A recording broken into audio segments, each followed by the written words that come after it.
ప్రభుత్వం వంటి వైఖరి, నిరుద్యోగ జీవితాలతో చెలగాటం మారుతున్న రాష్ట్ర ప్రభుత్వం వంటి వైఖరి, నిరుద్యోగ జీవితాలతో చెలగాటం మారుతున్న రాష్ట్ర ప్రభుత్వం వంటి వైఖరి, నిరుద్యోగ జీవితాలతో చెలగాటం మారుతున్న రాష్ట్ర ప్రభుత్వం వంటి వైఖరి, నిరుద్యోగ జీవితాలతో చెలగాటం మారుతున్న రాష్ట్ర ప్రభుత్వం వంటి వైఖరి, నిరుద్యోగ జీవితాలతో చెలగాటం మారుతున్న రాష్ట్ర ప్రభుత్వం వంటి వైఖరి.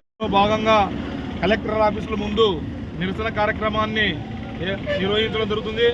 అందులో భాగంగా ఇప్పుడు రానున్నటువంటి అసెంబ్లీ సమావేశాల్లో ప్రతి ఎమ్మెల్యే గారు, మంత్రులు అందరూ కూడా నిరుద్యోగ సమస్యలపైన గల్లం ఇప్పాలి. ఎందుకు ఆ మాట అంటున్నామంటే, ఈరోజు నిరుద్యోగ ఓట్లతో గెలిచి మీరు నిరుద్యోగ సమస్యలు గాలికి వదిలేసి ఈరోజు మీరు ఏమాత్రం కూడా నిరుద్యోగ సమస్యలపైన మీరు మాట్లాడుకోవడం అనేది చాలా బాధాకర విషయం.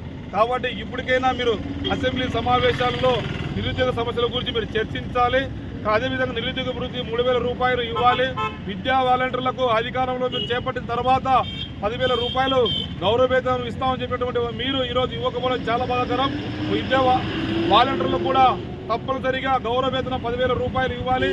అదేవిధంగా గవర్నమెంట్ గత ప్రభుత్వం ఏర్పాటు చేసిన వైన్ షాపులలో వాళ్ళకు ఉద్యోగాలు కల్పించినటువంటి వాళ్ళకు ఈరోజు వీధిన పడినటువంటి పరిస్థితి ఏర్పడింది. వాళ్ళకు కూడా సెక్యూరిటీ ఉద్యోగం కల్పించి వాళ్ళకు కూడా ఉపాధి కల్పించాలని చెప్పేసి ప్రభుత్వాన్ని కోరుతున్నాం.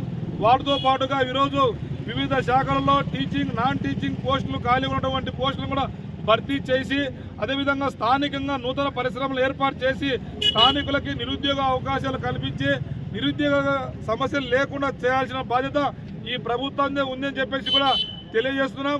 కాబట్టి అందులో భాగంగానే ఈ ప్రభుత్వము ఇప్పుడు చేసినటువంటి అసెంబ్లీ సమావేశాల్లో కూడా మీరు తక్షణమే నిరుద్యోగ సమస్యలను, నిరుద్యోగ వృత్తిని మీరు కూడా ఇవ్వకపోతే కంపల్సరీగా అసెంబ్లీ ముట్టడి కార్యక్రమానికి కూడా కలిసొచ్చే విద్యార్థి యువజన ప్రజా సంఘాలను కలుపుకొని కూడా అసెంబ్లీ ముట్టడి కార్యక్రమాన్ని, ఎమ్మెల్యే ఇళ్ల ముట్టడి కార్యక్రమాన్ని కూడా మేము ముట్టడి చేస్తాం. ఏవైఎఫ్ ఆధ్వర్యం చెప్పేసి తెలియజేస్తాను. నాగరాముడు, ఏవైఎఫ్ జిల్లా కార్యదర్శి.